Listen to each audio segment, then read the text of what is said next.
She's a pediatric airway surgeon and assistant professor at Columbia University Medical Center. Welcome, Dr. Hills. So Pfizer's early data studied 2 vaccine doses. What did that early data say about exactly how effective that was? Well, the key thing, Lana, about the data was that it showed that the doses were safe. So there were very few negative side effects. It was a very safe thing to be administering. However, they found that a 2-dose regimen just really wasn't very effective in mounting the kind of immune response they were hoping to get, the kind of immune response they were getting from 2 doses with the older age kids that had already been getting the Pfizer vaccine. So the question was, how do we get this vaccine to be effective, but we know that it's safe in this younger age group?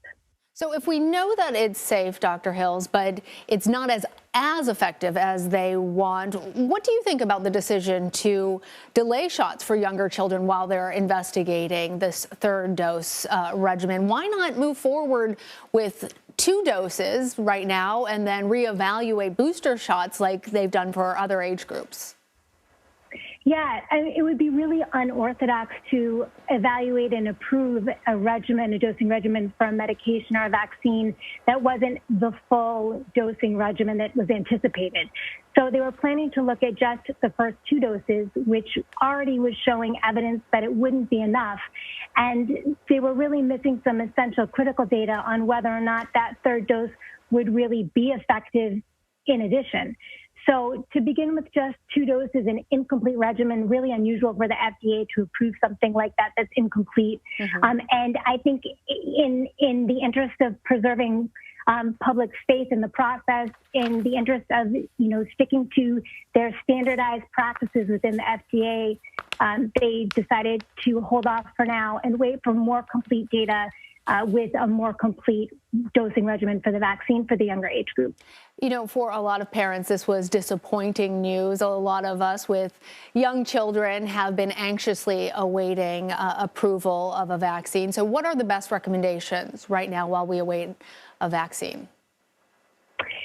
Yeah, I think we have so much work we can do with getting our older kids vaccinated who, in fact, are able to get a vaccine that has been approved, that 5 to 11 and then the 12 to 16-year-old age groups. We have a lot of work to do. The older age group of the 11 to 15-year-old age range really is only nationally at about 50% of kids in that age group vaccinated. And the younger age group, the 5 to 11-year-olds, it's about 24% of that age group is fully vaccinated. So we have a lot of work we can do to get those kids vaccinated.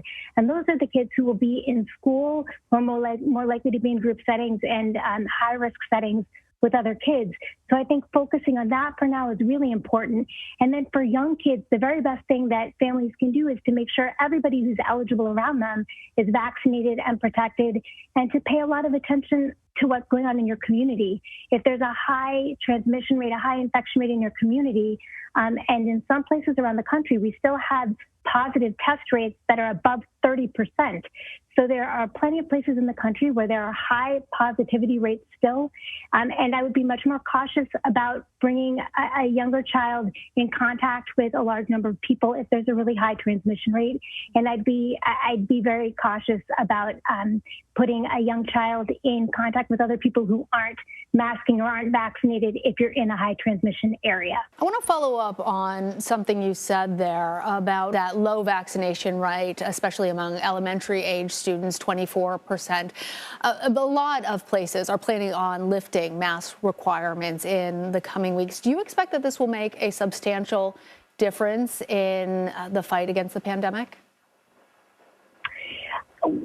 So we'll have to wait and see. I think if we're protecting our larger community by having a high vaccination rate and we're seeing that there is a low infection rate in the community, then dropping some of these masking requirements does make sense. But I think it really only makes sense when you're at a positive test rate somewhere around 5% or lower. And that's not most of the country yet. We're very close in many parts of the country, but I think really you want a positivity rate that's lower than 5%, certainly not above 10%. And so a lot of it depends on what the vaccination rates and the infection rates are in the local communities. But I think it is reasonable to drop some of these mask requirements in areas where vaccinations are going well and in areas where the positive testing rates are going down. And I think that will happen in the coming weeks more and more as we move forward. I think it is a hair early for mass dropping of masking in schools right now, but maybe in the next 2 to 4 weeks. All right, Dr. Susanna Hills, thank you for joining me, and thank you for all that you do. Thanks so much, Lana.